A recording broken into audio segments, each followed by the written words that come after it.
Hey guys, it's Ryan here with HobbiesofaMan once again, and today we're going to be doing our haul videos. So I'm going to be recording this little segment here in front of you where you see my face, but then it's going to switch over to a hands-only view where you're going to see the books in front of you, and that's me trying out a new way of doing the hauls because I think that they really should be performing better than they are, and I'm guessing that is because you're seeing me and I'm not doing a good job at presenting the book. So I'm going to try to do it the other way to see if that helps, and if it does, please let me know that in the comments. Let me know your thoughts and your opinions on it. And yeah, so introducing the video as always, I'm gonna have several sections. We're gonna have a film section, a figure section, a novel section, comic books, and then manga. And there's gonna be a lot of comic books this month because for my birthday, I actually focused mostly on comic books instead of manga for what I bought. And in general, I've been really into comic books, at least in theory. Not necessarily reading them, but mostly in the idea of like, hey, I'm gonna collect a bunch of these series so I can read them eventually, because I've been watching a lot of comic pop and comic story videos lately, and I've been really interested in enjoying some of the stories that they've been mentioning, right? So there's gonna be a pretty big emphasis on comic books this month, honestly how it's been in the last couple months, to be honest with you. But there will be still a pretty substantial section of manga here, and it might be a long video, it might not be, I'm not really sure. It will probably be kind of a longer video, and it's going to be split up into sections, so you can just watch the section you're interested in or not at all. That's your choice. I do want to mention that as of today, recording this the 26th, I have not received the books that I needed for the giveaways, so I do apologize if the giveaway didn't come out when I said it was. I will still be doing it. I do have most of the books. I just want to wait until the last book comes here so I can make sure that I have everything and not promise anything that I can't, actually give you guys, right? So I will be doing the giveaway sometime in August, and I won't forget to do it. I won't stop doing it. I will honestly do it for sure. I just don't have all the books for it right now, so I will eventually get around to it. But yeah, thank you guys very much for helping me reach 1,000 subscribers. Thank you for continuing to subscribe and continue to watch my videos. And hopefully some of the changes I made this month are more appealing to you guys, like the setting being slightly different from what I'm usually doing, and maybe the way that this whole video is presented might be better for you guys and you might enjoy it more. So yeah, without further ado, let's switch over to the other section. I'm not really sure if it's going to be in clips or one long video that I'm going to split into sections, so bear with me if the angles and stuff do change a little bit, but yeah, I'll see you guys in the other format. Okay, let's get started. Let's start with the single film that I bought, which is One Piece Film Red. It's a Blu-ray. I'm sad it doesn't come with a DVD and digital like most other Blu-rays do, but I think that's because this second disc here actually has 3 episodes of the anime, so it is more or less another movie. It does come with 2 movies essentially, since this contains the anime episodes that correlate to the backstory between Uta and Luffy, as you guys can see right there. 3 episodes, Faint Memory, Pledge of a New Genesis, and Captain's Log, Legend of Redhead Shanks, as well as, other, junk, other things. But yeah, sadly, I wasn't able to buy the Saint Seiya Knights of the Zodiac live action movie before I had to record this video, so I'm gonna have to put it in next month's haul, but at least I got this and I'm very happy with it. I got it for 20 bucks, which is a pretty cheap price since I'm pretty sure this was going for 40 for, the MSRP, but most online places sold it for 19, so there you go. That's it. I was gonna put it there, but it's the only thing that I have, so there's no point in doing that. So there you go. That's One Piece Film Red. Moving on to figures, let's start with the model kit that I got, which is this giant thing.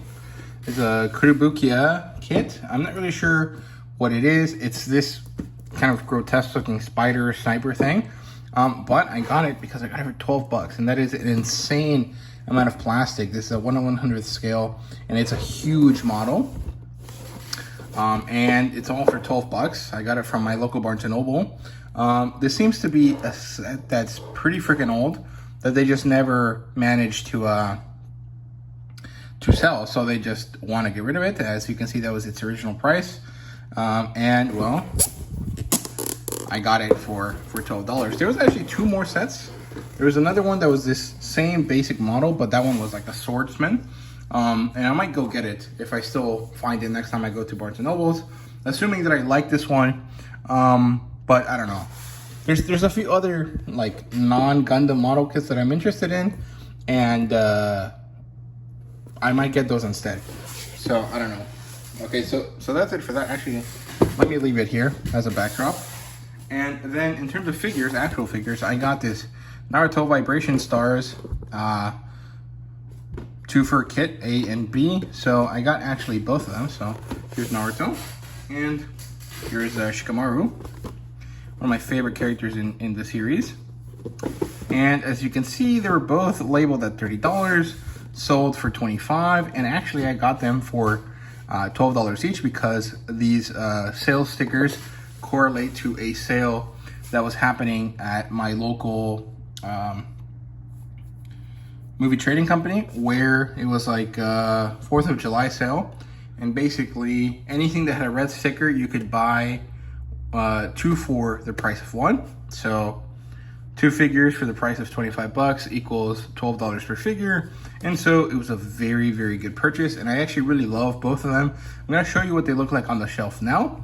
And the reason I'm not gonna show them to you in the video, as in, you know, actually the figures here, is because since this was a display figure, it's not damaged, but it seems like when they displayed it, they built it a certain way so that the figure was like touching the base, and that made it so that the feet of the base, or the feet of the figure, actually kind of bent a little bit upward. So right now I have it where it's actually looking straight at you instead of looking downwards, to see if eventually, with, you know, the weight of gravity, the feet kind of, you know, stretch out properly like they're supposed to. If I keep moving it, I'm gonna have to reassemble it and reposition it again, and I'm just kind of lazy, so I don't really feel like doing it. But yeah, very good figures. I love both of them. It does suck that this one was a display model, and so it did have some slight wear and tear to it, but it was honestly so minimal that it was not important. So there you go. That's it for that. That's it for the figures. Let me move these out of the way, and then let's talk about the books here. So I didn't get too many books, but I got more than just one. So let me bring them all over. Oops.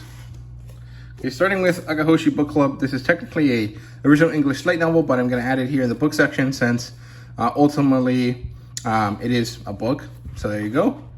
There are some bits of art here, but they're in the style that I've mentioned before. It's not my favorite. It works, but it does kind of have this very uncanny valley to it. But again, like I mentioned every time, this is exactly what Antonio was interested in doing based on, you know, his personal preferences and abilities and what he could do at the time. So it's perfectly understandable and fine to use this style, but it is still a style that I don't love, right? So there you go. That's the first book.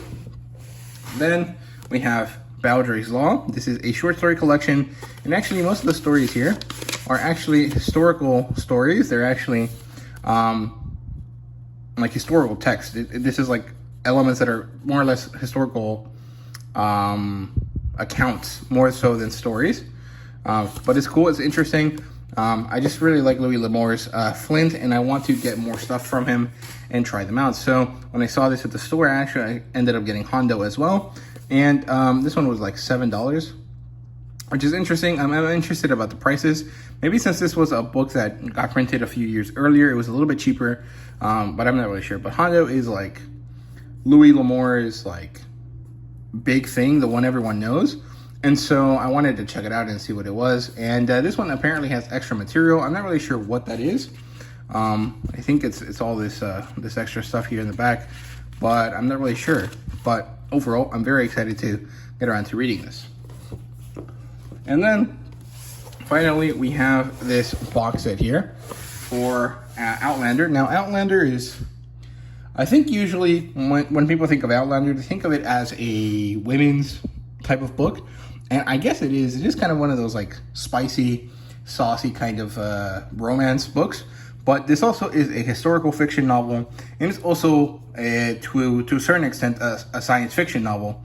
because it does have this element of time travel. I do technically think that it is a magical form of time travel, but ultimately, whether you agree with it or not, when it comes to time travel, that is a science fiction metric, not a fantasy metric. So I would ultimately say that this is a science fiction novel, if we even want to go that far. It is ultimately a historical romance fiction story, right? So yeah, so I'm gonna pull these out. I got this for $20, which is nice since the box actually goes for $40, but I got it from Target, and I had some coupons and stuff, so it ended up being $20. And I really love these books. I don't know what it is. The material they use for this paper, for this cardstock here at the beginning, is really, really good. It has these like weird like indentations, kind of like, they almost feel like perforations, but they're not. They don't go through the paper. That gives this a very nice textured feel. It almost feels like it won't slip out of your hand. And the actual paper has this really nice, like fine feeling to it. It almost feels like vellum, like the paper they use made out of animal skin, sheepskin, I think, for documents and stuff, for like fancy important documents like university degrees. It almost feels like that, but not really, because this is still clearly paper. Sorry, it is still clearly paper, but it does have a nice texture to it that I really, really like. And these books are huge, man. I did not realize that they were, 900 pages, but it is what it is. I'm excited to read these. I don't know when I'll get around to them, but I will at least read the first novel in the next coming months, because I do want to kind of see what my experience is like. Because the last time I watched a awesome show and then read the novel for it was Bernard Cornwell's Last Kingdom, and I really enjoyed the story, like what the ultimate like aspect of the story is about. But I feel like I didn't really love Bernard Cornwell's storytelling as much as I liked the show, the way the show kind of did it. And I don't know if that was because at the time that I read that novel, I was very cognizant of what I had just watched. I remembered it very clearly. And so it was kind of boring, or if it was like actually like an issue. But it's been a long time since I watched the first season of Outlander, so I'm sure that I'm not going to really remember many details. And so I think that Diana Gabaldon's writing style is not going to be an issue for me. So yeah, apparently she's also Hispanic to an extent. And that's kind of cool. I think she has a husband from Mexico, so that's cool. Interesting. Let's see, this one, probably the thickest one, 1070. And I'm not really sure how this works, because these doesn't feel like 1,000 pages. Like it is obviously thick, but like if you ever pick up a Stormlight Archive book from Brandon Sanderson, those books feel like they're this thick. And they're like 1,000 pages, 1,100 pages, and that's only 30 more pages in this one. So I don't know how they feel so big. I don't know if this is like a better quality paper or what, but this feels really nice. I really do like these a lot. So yeah, there you go. That's it for that. And there was a little bit of damage here, but I just fixed it with some tape, so it's not a big deal for me. I don't really care too much about stuff like that. So yeah, at least when it comes to books. When it comes to manga, since they are more of a collector's item, I do mind a little bit more, but not too much. And I like that they give you these little cardboard spacers, because if you guys aren't aware, usually books kind of expand when you take them out of their box set. When they start kind of getting humid and stuff, the pages and stuff actually get thicker. And so having these little spacers here means that eventually the books will probably get pretty big. And when that happens, after you read them and stuff, they'll still fit because they were initially spaced out. So I really like that aspect of the packaging here. I really enjoy that. However, the actual box set is pretty flimsy. There's really no point to it beyond the fact that because it is sold as a single item, you can get a much better deal on each individual book if you buy them as a group, right? Especially if you buy them from Target, Walmart, Amazon, stuff like that, where you can get a further discount from what you would normally get either way. So there you go. That's it for the books. Let me make some space here, and then we'll reset for the comic books. And the comic books will have the issues, then we'll have the trades, and then we'll have a bunch of hardcover stuff. So there you go. Okay, I reset for the comic books, but I forgot to show you guys my digital purchases. So here they are. Most of these were actually free. I got them from Free Booksy. It basically just asks you for your email, and it sends you books based on like a little questionnaire. Honestly, I probably won't ever read any of these, but they sound interesting, and always having extra books in my library is not a problem. And if most of these were free, I don't really mind the fact that these are probably not going to be very good books.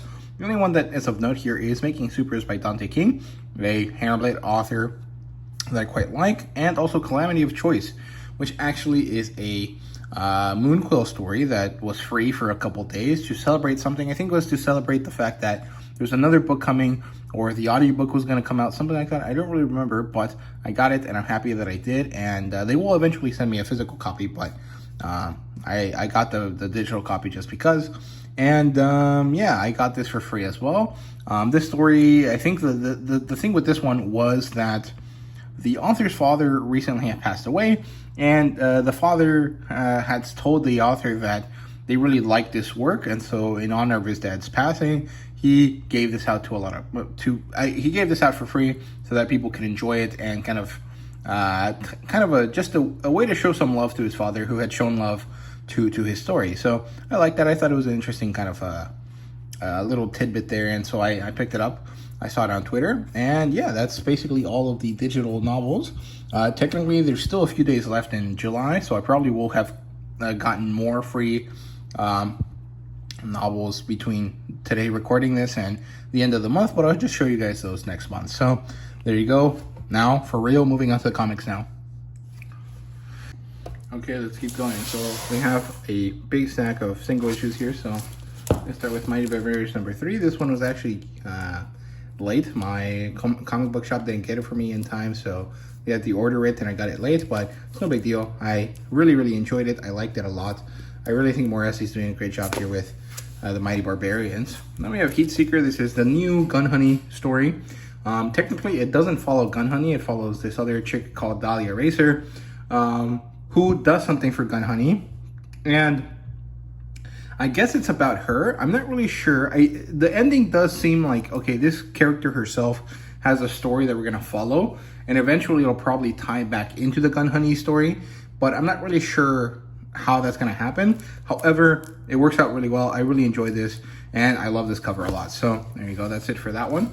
We have No One number 4, which is nice. I liked it. I am really enjoying this, but I really hope that we actually get No One doing superhero stuff at some point, because mostly it's still been kind of a Batman Year One kind of situation, which I'm really liking, but I am waiting for more serious tokusatsu-esque stuff that, you know, the Massiverse is known for having, right? So yeah, then we have Dominatrix. This one kind of feels a little bit like Heat Seeker, but it's basically Catwoman, Black Widow, and a Dominatrix all in one character. I really like the art style that was used here. I really like these covers. They're really nice, very beautiful pinups.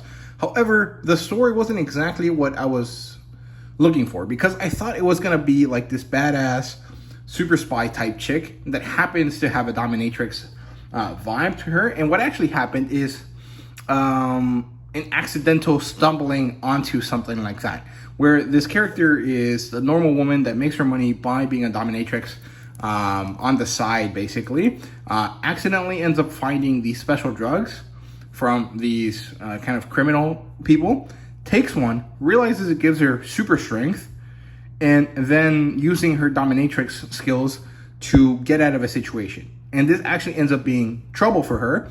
And so it seems like from there, we are going to get her being like this cool secret agent fighting crime as a badass, you know, sex person at some point. But I didn't really love how it ended. I didn't really love where it went or how the character was written. So I'm not really sure that I'm really invested in the story yet.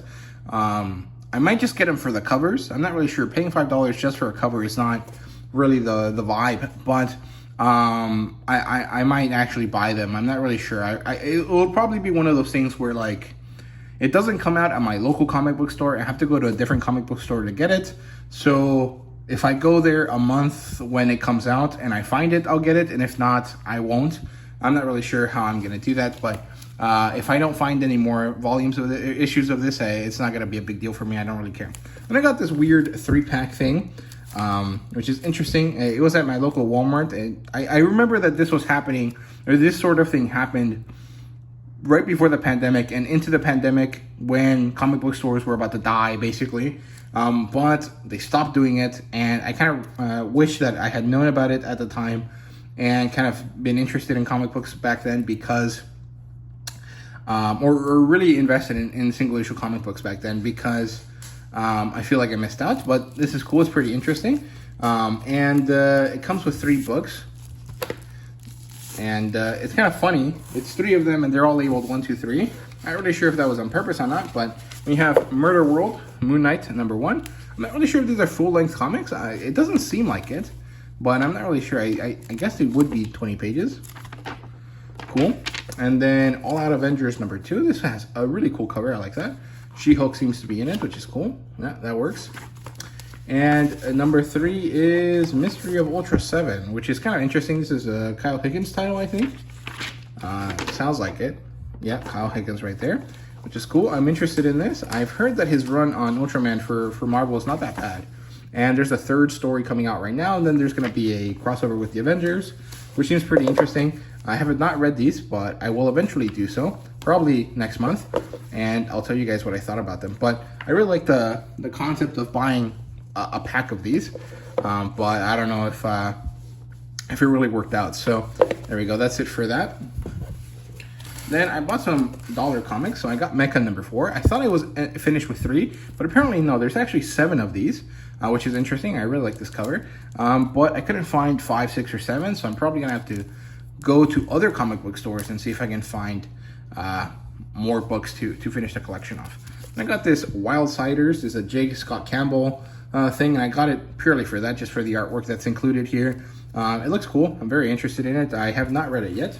Then we have some other single issue comic books here. We have Eve the Proto Mecha. This is #1, and it's a Top Cow book, image book as well. So I'm not sure about any of this, but it has Leitner as the artist, so that's cool. And then these are probably the coolest things I bought this month, I think.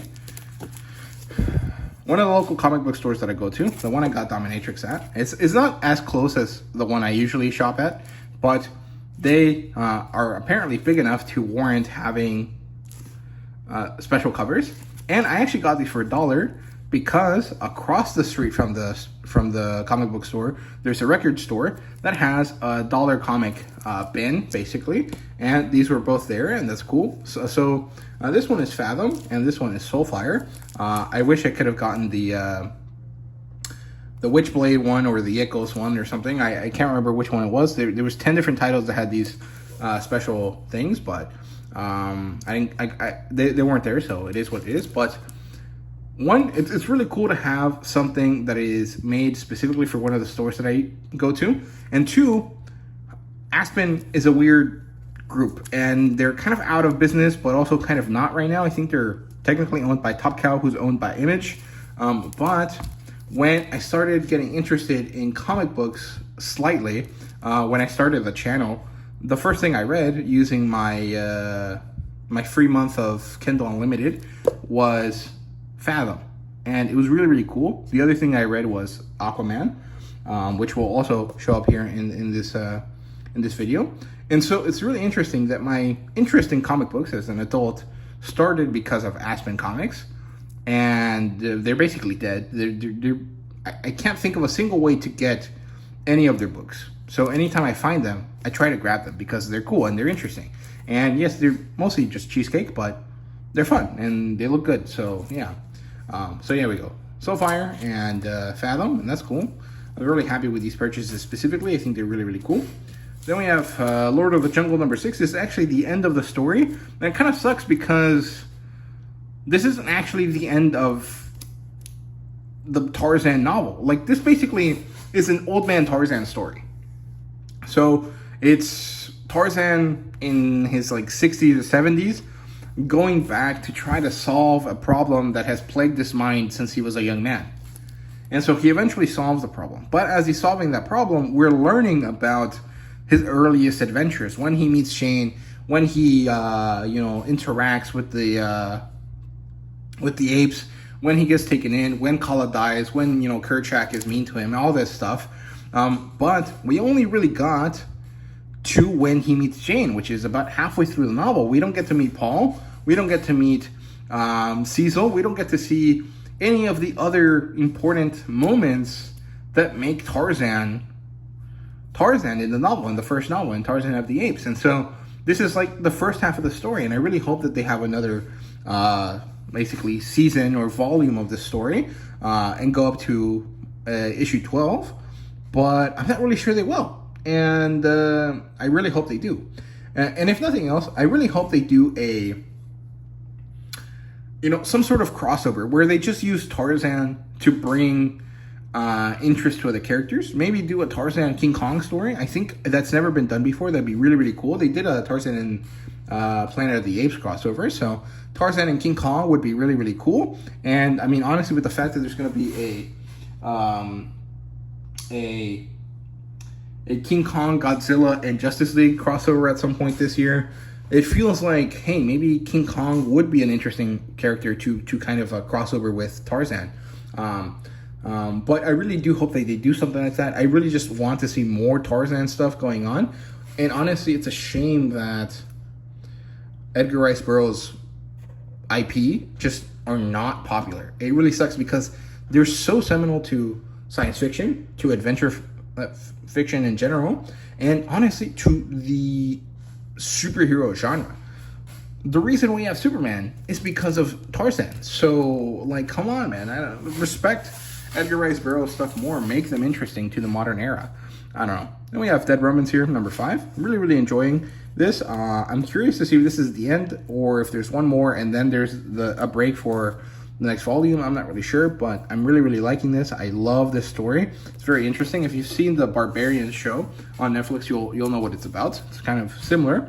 Actually, it's exactly the same. Then we have Mighty Barbarians number 4. This one finally does stuff where they actually finally confront the bad guy, and it's really, really cool. We get introduced to Thanagar, I think, or Thongor, I think is his name. And he's actually a Lynn Carter pastiche of Conan, and that's really, really cool. I have one of his books, but I haven't read it, and I'm curious to see how it goes. I'm very interested to see how Cole and Thongar interact, because they're essentially the same type of character here in this book, and so I'm curious to see how they interact. And also, I really like Cole's relationship with Burka that he has in this book. It's really, really enjoyable. Here we have Red Sonja number 1. This is actually the beginnings of her 50th anniversary run, and it's done by Thorun Gonbrek with art by what's his name? Something Giovanni. I can't remember his first name, but it's really, really good. I really enjoyed it. It's probably the first time that I read a volume or issue 1 of Red Sonja, and I actually really love what's happening beyond the fact that I think Red Sonja is a really cool character, which is good. I'm very happy with that. And I'm curious to see how Thorin Grönbeck kind of deals with this and how long the series can last, because it works well. I like it. It's nice, but I've been burned too many times with Red Sonja, and I'm willing to kind of drop her here. So I don't know. We'll see. So there you go. We have Frank Frazetta's Tales of Sci Fantasy, and I did not like this volume or this issue at all. This picture shows a certain vibe, and what's in the story has nothing to do with this vibe that is explained here. It's not about danger. This is more about the beauty of like this beast and the fact that a woman is staring at it closely, right? So you would think it'd be kind of like this sea witch situation where the woman kind of connects with the shark, but actually what happens in the story is completely crazy and ridiculous, and it just feels like someone just wanted to make the most twisted story they could, and they did, and I did not enjoy a single second of it. I really, really dislike this. I'm only keeping this specific issue because I don't want to break the run, and also because I really like the artwork here, the piece in the front. But if it continues to be these weird stories that are not really satisfying, I'm probably going to drop them, because there's no point in spending $5 if I'm not going to enjoy what I'm reading, right? Death Dealer number 14. This is actually the penultimate volume, and it's basically everyone is rearing for war, and they're getting ready to finish the story off, and I'm really, really liking this issue specifically. I've kind of been, kind of lukewarm on the last couple issues, but this one was really, really good, and since it's the penultimate one, I'm very happy with how it went. And then we have Rogue Sun number 14. I really love this one. This one introduces us to the Sunstone dimension and what's happening there, and also to this Viking Rogue Sun, which is really, really cool, and I really enjoyed what was happening here. And then we have Dead Lucky number 7, and this was a great return. However, I do want to say that I am a little bit spoiled about the artwork here, because I think this artwork is less good than the artwork used in the Supermassive crossover for this year, for 2023. And I like Carlo Magno's like designs. I just don't really like the way he makes Vivi's face look, because she looks like she's ancient, even though she's only like a 30-year-old. So I don't know, it kind of sucks. And then we have Mothman here, number 2, and I really enjoyed this one. It's kind of a ridiculous story. It doesn't really make sense what's going on, but it's fun. So yeah. Okay, so let's keep going with the trades here. So I'm gonna have 2 little segments here. First, we're gonna have the normal stuff that I bought throughout the month, and then I'll mention the stuff that I got for my birthday. My parents got these for me. Well, technically they just gave me money, and they were like, use this for whatever you want. So I bought some books with it, and so it is technically from them. So let's start with the normal stuff. So here we have Executive Assistant Iris. This is book 2. Back in the early days of the channel, I got the first book. I really liked it. I got it because it was by Aspen. I really enjoyed that first book. It's kind of like a Black Widow type thing, but with like a dragon lady type character, which is like a Asian femme fatale, if you guys don't know what that is. And it's by David Wool with art by Ryan Odagawa. And it looked good. It's a lot of cheesecake. Obviously, it's an Aspen comic. You know, you should expect that. But I got this for $6 because apparently it was damaged. And I think that's the damage there. And honestly, it's not that big of a deal for what it is. But it's a very rare book. It's something you don't get to see often. And I was very happy to have found it on InStock Trades and get my hands on it. So there you go. That's the first thing.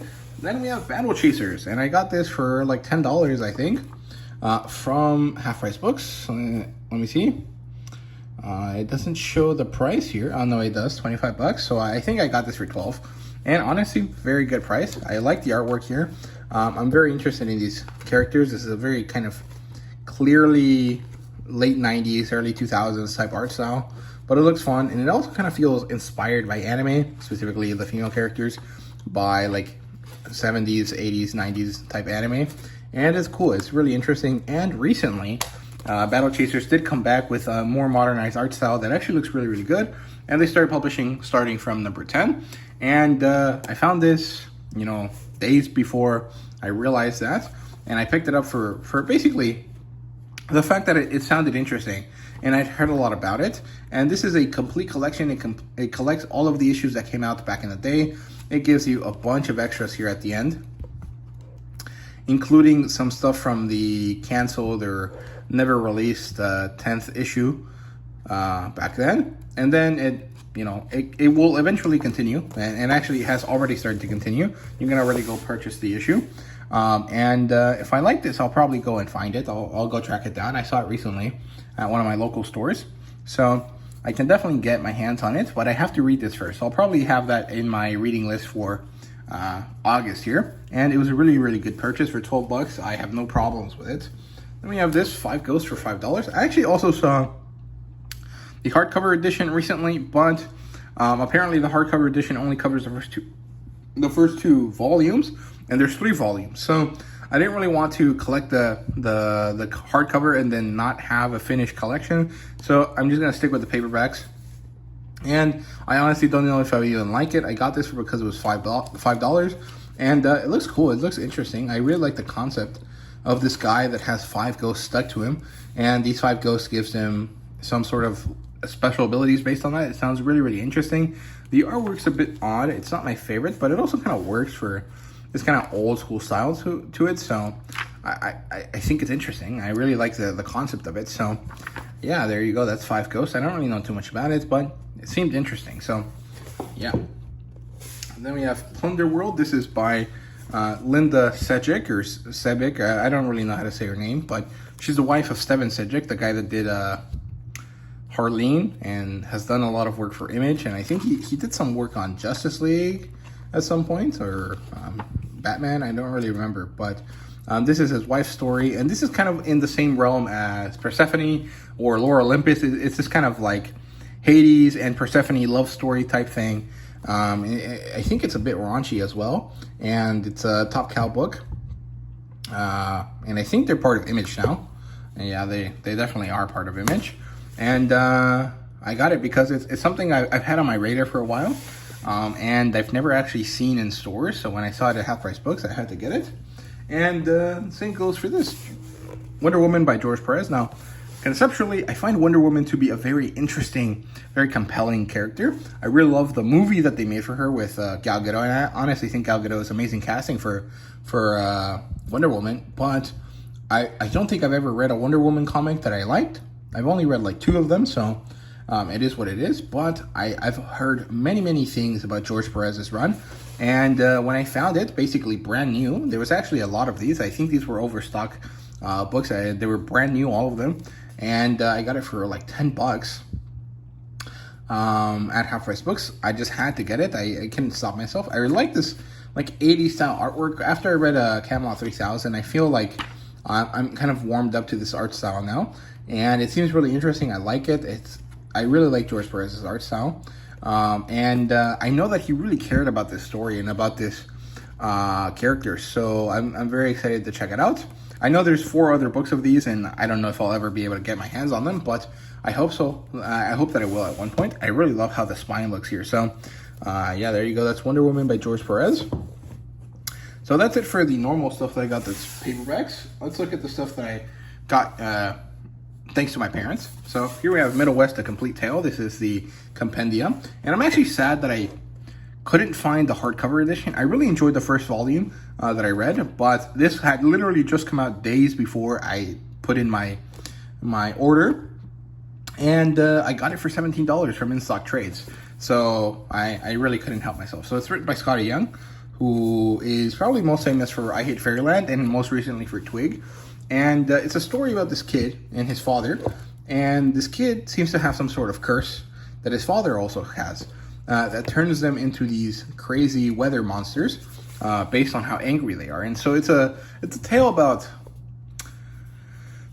I would say it's about childhood abuse, whether it's intentional or not, and also anger and boyhood and stuff like that, and kind of growth. It's very interesting. I really like it. It has this almost fairy tale quality to it that I really liked. And getting the whole book for basically the price of a single trade from another publisher was really great. I really liked the opportunity and I jumped on it. So there you go. That's Middle West, The Complete Tale, which is a great book. I haven't read it yet, but I remember reading the first volume and I really liked it. So can't recommend it enough. We have Ultra Mega. This is a Ultraman pastiche, clearly, and it's ridiculous. The art style is insane, and it's honestly a bit too grotesque for my preferences usually, but it just looks so interesting and so cool. I thought this was a Daniel Warren Johnson book, but I quickly realized it was not.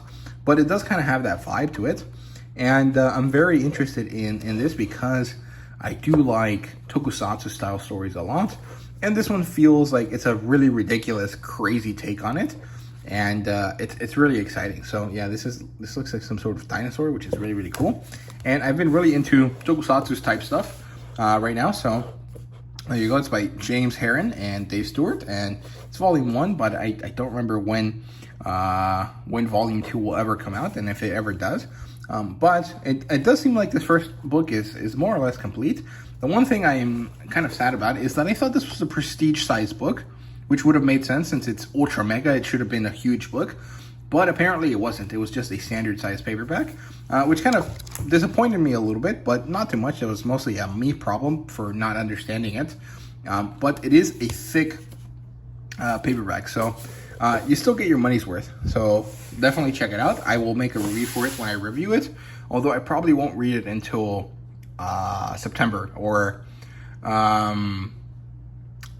probably for September, for Sci-Fi September. So I'll review it then, hopefully, and I'm very excited about it. So yeah, then we have God Country. Now, I like Donny Cates's Venom run, at least one volume I've read, and I think Donny Cates uses these kind of shorthand things that he likes a lot, which is fatherhood, gods, and swords. And I watched the Comic Pop episode about this, and I thought it was really interesting. The way that the people in that video reacted was really great, and the way that the story was told, thanks to Tiffany from Comic Pop, was great. So I really wanted to check it out for myself, and I like Donny Cates' run.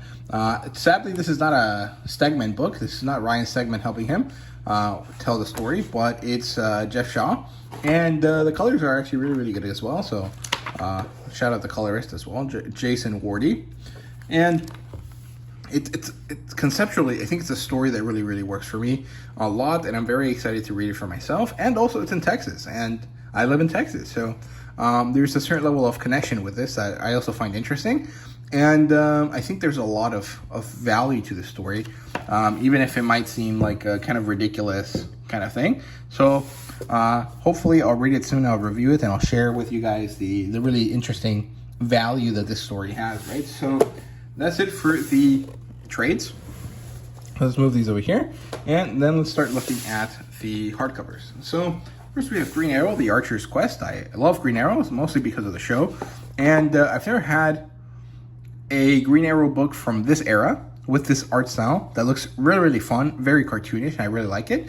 And this was at my comic book shop's kind of discount shelf. It was 60% off, so I only paid $8 for this, even though it's a $25 book, something like that. So it's a $20 book. So I'm very happy with it. It collects 16 through 21 of Green Arrow from 2004. And it's by Brad Meltzer, who had this show on Discovery or National Geographic, I remember, talking about Secrets of America.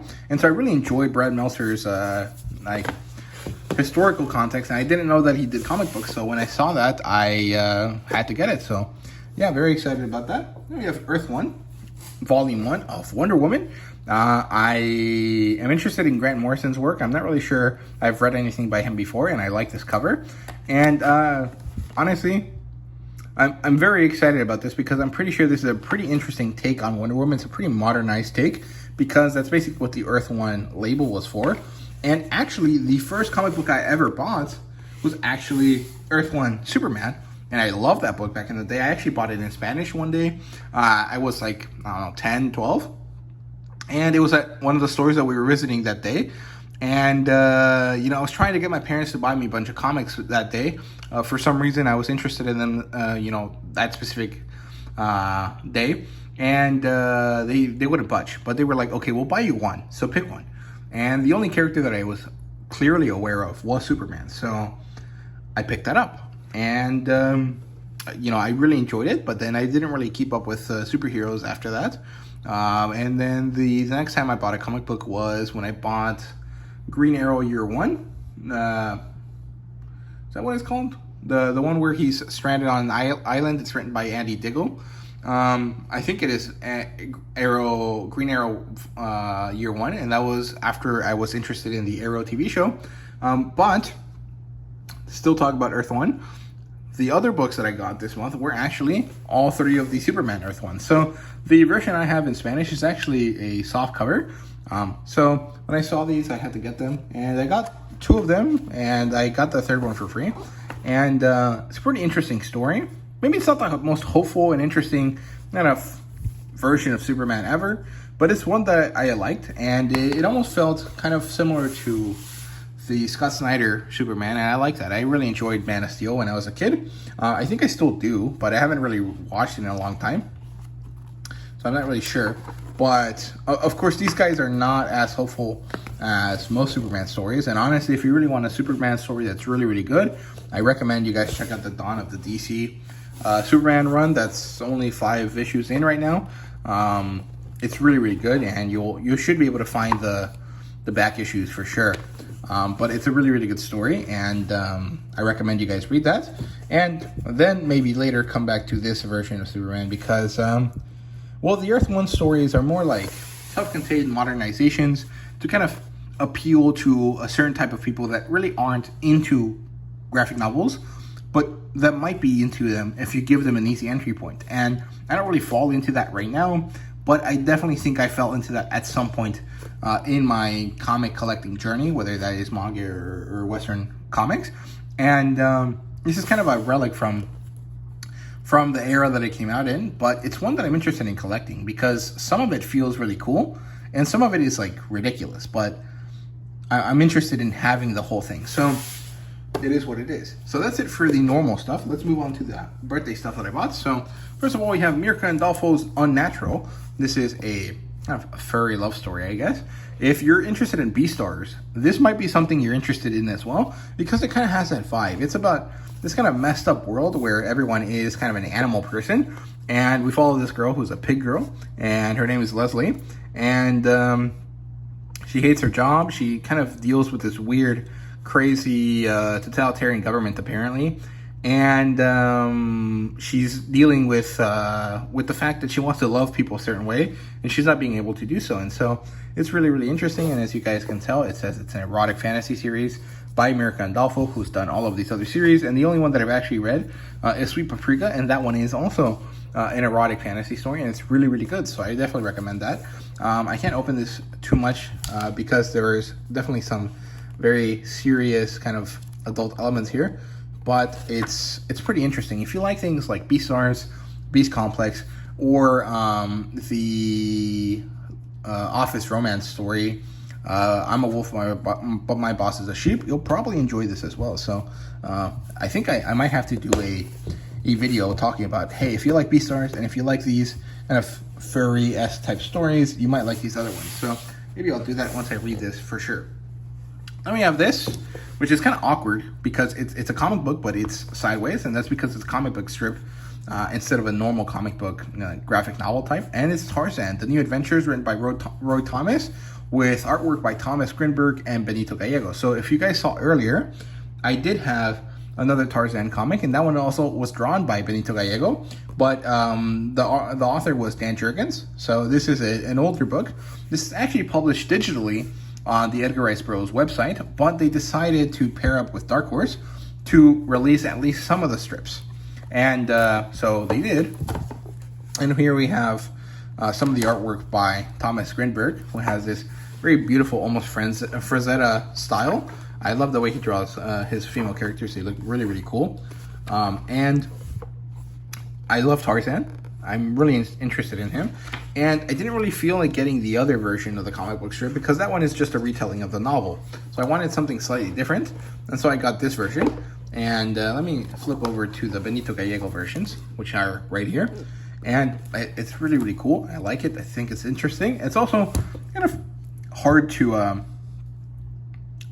put on your shelf because this is really long. So what I'm probably going to do is put it like more in a coffee table type setting and just put it like this, right? So I don't know, but that's really, really cool. I'm very excited about that and reading that at some point. And then we have Aquaman by Jeff Johns. This is probably the first series that I tried to actively collect. I only got 3 volumes in, I think, and then I just couldn't find any more. But the New 52 is basically the reason that I'm interested in DC Comics today. It started out with Superboy, and then Red Hood and the Outlaws, and then eventually Aquaman was the third story that I picked up. I think I also had a Justice League book, and I liked the artwork in that one, but I didn't really like how they did Superman or Wonder Woman in that book, so I stopped collecting it, but I was pretty interested in that, and Aquaman was probably the most interesting story. I love the Aquaman movie, and I wanted to look at the source material, and this is basically the source material for that movie, except for the way that Jason Momoa portrays Arthur, because he's not really that type of guy, but because Jason Momoa is, that's how they went with it. And this omnibus was actually given to me by my sister, and it's awesome. I love it. It's probably, I think it's the first omnibus I've ever bought, and it might be one of the only ones I ever buy by DC, because their prices for their books are actually kind of ridiculous. So I don't know, but their artwork here is fantastic. I like the story a lot, and the way that Mira and Arthur interact, and the way that their kind of relationship is difficult because of who they are and what they're doing is really, really interesting. I really, really like it. And overall, just this book is phenomenal. I like it a lot. And I did break them in correctly, and they have their eyes built up and stuff like that, so no worries there. Everything is taken care of properly. But I just didn't feel like, showing you all that stuff because it's not that important. And then finally, this is the last comic book here, Once and Future by Kieran Gillen, who I quite like. I think his work on Eternals was pretty interesting. I read a few of them. And Dan Mora, who has amazing artwork. I think he worked on Mighty Morphin Power Rangers. He did the Sexy Santa Claus story. the Santa Claus looks hot, but it's actually a fantasy monster hunter story about Santa Claus. He also worked with Mark Waid on World's Finest, which is a book that I'm interested in getting for sure. And he's done a lot of great stuff. And Once and Future is actually kind of a British story. It's actually a Arthur retelling, and it looks so cool. The one thing is that there's not really that many extras at the back of this book, and I think that's because this is only book 1. This actually collects the first 18 issues out of the 30 issue run, and so I'm guessing that the second book is going to have all of the other extras that they can, so that they're about the same size, right? But the artwork here is phenomenal. Everything about this is really cool. And actually, let me go back here earlier to some of the cool stuff that we get at the beginning. Like, just look at this, man. It's so awesome. And the colors here are also really good. I want to shout out the colorist as well, which is Tamara Bonvillain. I probably is how that would be. But very good work here. I really enjoy all of this stuff. So there we go. This was also given to me by my sister. And overall, great selection of comic books this month. And I still have some manga left over, so let's get into that real quick here. And I'll have to clean this up a little bit, so I'll get right back to it. Okay, I forgot to do the digital stuff again, so here we go. This is the stuff that I purchased on Kindle. So we have Singularity and the 3 Batman and Teenage Mutant Ninja Turtle crossovers. I know there's an omnibus for that, but the omnibus price is actually insane. It's only 18 issues, and it's $100. The one I just showed you, the Once and Future, that's only I think it's actually 60, but I got it for 30. Like, come on, man, that is an insane price. Just because it's DC, that's crazy. So I bought these digitally because this one was $6, and these were all $3 each. I'm very sad that I had to get the deluxe edition instead of the one that matches the other two, because the normal version was $12 for some reason, but it is what it is. I got all 3 of them, so I will be able to read them at some point. And maybe if I ever find that, omnibus at like huge discounts for like $30, I might get it. I'm not really sure. I doubt it, but at that point I would be willing to pay for the price for it. It's just that $100, even with in-stock trades, dropping it to like 60, that is an insane price. That is so much money for 18 volumes of comic books. 18 issues of comic books. That is crazy, man. So yeah, there you go. That's that for that. And then I also got the Red Sonja Humble Bundle. Now, you might be wondering, dude, you always mention that Red Sonja disappoints you. Yes, she does, but I love her character, and this was only $18 for like 250 issues. Like, I might as well do it. Like, why not? The one thing is that some of these are issues and some of these are volumes. So technically, they're not wrong. There is 250 issues, but they're collected and some of them are not. And so it's kind of difficult to keep track of that stuff, but you can do it with a little bit of work. So yeah, it's kind of cool. Some of these are repeats. I do own some of these already in other methods, but overall, $18, even with repeats, is a great price for so many of these. I think that means that each issue is about 50 cents maybe. So that's really great. I really like that. So yeah, there you go. That's the Humble Bundle, and hopefully we don't get any other good Humble Bundles anytime soon, because I've been spending a lot of money on them. So yeah, there you go. That's it for that. Let's move on to the manga now. So let's start with the one that was my birthday gift. So my roommate got me this, Cutie Honey, the classic collection. This is one of the few classic collections that I didn't own yet, so that's very exciting. The only ones I'm missing are the new Lupin one, Lupin the Third, book 2, which is cool.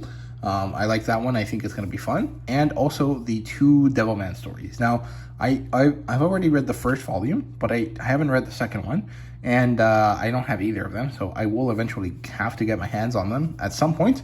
But for now, I am more or less almost completely caught up to the collection, and hopefully they don't publish any more books. So yeah, actually, although there's still a lot of Go Nagai books that might be cool, like Mazinger, and there's another one, I can't remember what it's called, but there's quite a few of them that would be really interesting to collect as well. So there you go. Cutie Honey is a crazy, interesting character, but she's kind of weird. And honestly, this book is a lot more sexual than you would think. So yeah, that's Cutie Honey right there. And we have Drifting Dragons number 13. It's crazy that 2 of these volumes came out almost within weeks of each other after like basically a year of not having any.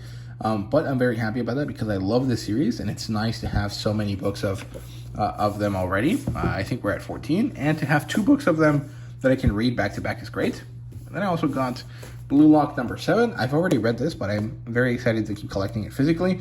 I can't wait to transition into collecting it physically completely and actually having new volumes to read, because I haven't read these since I read them digitally, but it is what it is. We're also getting close to number 9, which actually was an issue in the digital version. It didn't have the sheet that all of the other volumes had. So hopefully when they print it, they fix that issue so that we get this and we don't have like one book that doesn't have it. But the stuff that happens in this book is really, really great. Definitely recommend you guys check out Blue Lock if you guys haven't. It's a very, very good series. We have Remarried Empress. This is one of those manga that I've basically been aware of for a while. I've read it, or I've read parts of it before. But Webtoon, as soon as they started publishing stuff physically, Webtoon turned into more of a money-based kind of thing, and so I haven't really used it too much. And honestly, I don't like using Webtoon because on my iPad, it looks too wide, and on my phone, it's too small. So I couldn't find a good way to read it. So I'm just going to stick to physical books when I can. This one was $16 at Walmart, and I'm pretty happy with the purchase. I really like this book. I really like how it looks. It has a very beautiful vibe to it. And I just have to read it to make sure I'm actually interested in collecting more of this or not. But there's quite a bit of resale value there, so I'm excited about that as well. This is Proposal by Narak. This one is also really, really good. Or actually, it's one that I'm very excited about. I have not read it before, but I did get a little pin from the story thanks to GTP. He was at some con in Seattle, I think, or the Pacific Northwest. I can't remember what it was, but he got me the pin. It was $5 and gave it to me for free, and he's a very nice guy. I really appreciate him. I actually have to plan something out to give him back at some point. I really feel like it'd be nice to give back to people that are nice to you, right? So, yeah, but this story is cool. It's very interesting. My sister actually started watching the live action adaptation of this. She said she couldn't get into it, but it was because of her own personal biases towards things that were previously comics. But she did say the story was good. She just couldn't take it seriously because it was from a comic book, and I think that's just her own kind of problem. But I thought it was an interesting premise. I heard about it a lot. I'm very interested in reading it, and I'm very excited about it. So that's Princess Proposal number 1. Here we have Drifting Dragons number 14. I love this cover. I love this color, and I like that this guy has a purple kind of outfit that's pretty similar to this guy. So yeah, very good stuff there. Nothing much to say, honestly, because I don't want to spoil stuff. So yeah, then we have this story here. It's Make You Labyrinth Kingdom Tactical Fantasy World Survival Guide. This is a one-shot light novel, and it actually collects, or is actually based on, a tabletop RPG book. And so it's really interesting. I'm not really sure if it's gonna be a good story or not, but it was only $6 from In-Stock Trades, so I got it. I have no problems with it, and I like the artwork here. I think it's really, really nice. Let's see if I can show you some other illustrations here. I shouldn't have shown you that one, but oh well. Look good, and I think it's fun. It feels like it'll probably be similar to Goblin Slayer in that sense, since Goblin Slayer is basically a role-play game turned into a novel, so I think that's going to be similar.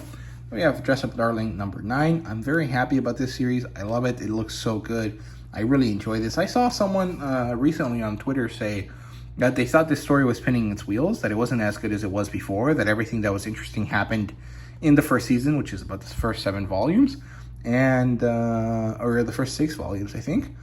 And well, I wholeheartedly disagree. Everything that's happening is still relevant and important. It is still about developing Gojo as a person, treating him better, getting him to like himself and understand that, hey, your hobbies are not bad. You can have them. You can enjoy things that might not be traditionally masculine, and that's okay because you're a good person and you deserve care and love, right?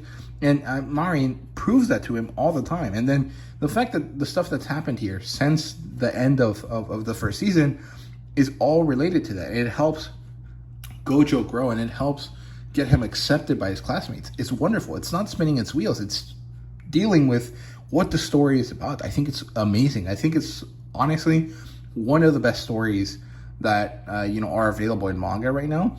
And the fact that it does have all of the extra ecchi, saucy stuff on top of that really nice message is wonderful, because it's the full package. It has everything you might want from a manga. It has good story, good art, meaningful, messages. It has raunchy stuff. It has everything, and it's really, really good.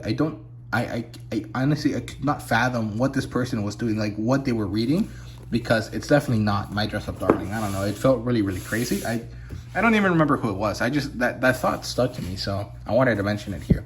You have Tokyo Revengers 5 and 6. I don't have 3 and 4, so I can't actually read this. But it was at Half Price Books for $10. I had to get it because, like I said, they're brand new. These seem to be overstocked books. And honestly, that's actually the best way to buy stuff from Half Price Books. When you go in like twice a month, make sure you space out your travels to that store, and just check the shelves that have comics. They usually have like a bunch of nice overstock volumes, and find the one that you want, because they're gonna have a great price. They're gonna be basically brand new books with almost no damage, and it's gonna be better than actually buying a used book. So there you go. That's actually the best way to use Half Price Books. Now we have Eden Zero number 23. I'm very excited about where this goes, but I think I need to start binging them in groups, because reading it individually makes it really difficult for me to remember where I am and then continue to care, which is kind of weird. I don't know. I think that happens to me in most series, but usually when it comes to stuff like Drifting Dragons, the stories are basically self-contained episode or chapter to chapter, so it doesn't really matter. But for things that are much more meaningful, or like that are much more connected, it kind of drags the story down. So I do think that I need to start remembering to binge read some of these. The problem is that I just don't want to wait, because I really love these stories, right? So I don't know. Then we have My Hero Academia Team Up Missions number 1. I got this because it was $3, and I'm very excited about this one. I really enjoy this. So yeah, I don't know. It's interesting. I like My Hero Academia, but I kind of fell off from the original manga because I don't know. It just feels like it's not as good as it used to be. But I don't know. It is what it is. I got it because it was free. It was not $30. It was free because I bought the 3 Superman volumes, and then I needed a 4th volume to complete the sale, basically, to complete the fact that if you bought 2 things, you get a 3rd one, or if you bought 1 thing, you got 1 free. So I got this, and they gave it to me. They were like, okay, it's not exactly the same thing, but it works, so take it. But I'm very excited to read it, because I really do like My Hero Academia, at least the early stuff, and does seem to lean more into the earlier type of stuff than what's happening now. So yeah, then we have Kaiju number 8. I love this cover. I love this color. I don't really like the character too much. I don't really care too much about him, but the color is great. I like it a lot, and I'm very happy that they continue to give us all of these colored pages, because they're nice, they're great, and honestly, for the price of these books, it's worth it. That's one of the things that I don't like about Spy Family, is that the volumes don't have all of the color pages, even though they clearly should, because Spy Family is a freaking cash cow for Viz, but they just don't bother to give it all the bells and whistles, which is crazy. Then we have Her Majesty Swarm. This is kind of a more adult version of I'm a Spider, So What? However, this does not have any illustrations. So I'm very happy I got this for like $6 a piece, because if I had gotten it full price, I would not have been happy with that fact. Because part of the appeal of light novels to me is the fact that they have illustrations. Because otherwise, it's just a pulp novel. And honestly, maybe it's not even that good of a pulp novel compared to like the ones I can get from the US, right? So the fact that it doesn't have that kind of sucks. But at the same time, I only got it for $6. It didn't really cost me all that much compared to a normal book or to what they would usually cost. So I can't be too mad about it, since I did know before I purchased them. But still, I think it's just an issue of the fact that, hey, J-Novel Club maybe can't get people to do illustrations for books that don't have it. But honestly, if you're doing a light novel and you're a Western company and it doesn't have like illustrations, color pages, maybe don't license it, because it's half of the fun, and you're kind of choosing stuff that doesn't have that, and you're still charging a bunch. Like if it doesn't have illustrations, it's just a book. And if it's just a book, it should not be this edition, it should not be this size, and it should not cost $15. It should be a standard mass market paperback, and it should be $7 or $10 at most. And you shouldn't have to bother with all this extra junk. Like if it doesn't have illustrations. If it does have illustrations, okay, you know, you can sell it for a bigger price. It's fine. This one does have illustrations, so I don't have a problem with this one. And I got this because it gives me the same vibe as the book from Tentai. I can't remember the name of it. It's like Side Character or something. It has that same style and vibe and those same colors, and I really, really like that story. So I'm curious to see if this one kind of is similar. And it's really interesting that this has these little text pages here. It's interesting. I've never seen it before. I'm not sure if it's interesting, or I'm not sure if it's relevant to the story or not, but it's cool. And I really like the illustrations here a lot. So, yeah. That's number 1. And here's number 2. And finally, to finish off this video, we have Ranking of Kings 1 and 2. Now, I already own this, so this version, actually, this copy is going to go on the giveaway that I'm going to do eventually for reaching 1,000 subscribers. And this one is the only one that I'm keeping. The reason I got both of them, again, was because the way that France works sometimes is that they do kind of intro packets, or what are they called? Business packets or something like that, where they sell you the first 2 volumes for the price of 1. So they come wrapped together. They have this little Obi thing that says packet on it. They do this in Spain as well, and they only charge you for 1 volume, but they give you both. And so it actually even ended up being cheaper than buying the single copy of volume 2 from Lyrica. So I just bought the dual, and I'm gonna give one of them away. So there you go. Ranking of Kings number 2. I really hope that we get a print edition of this here in the US at some point, but it's pretty unlikely we will, so it is what it is.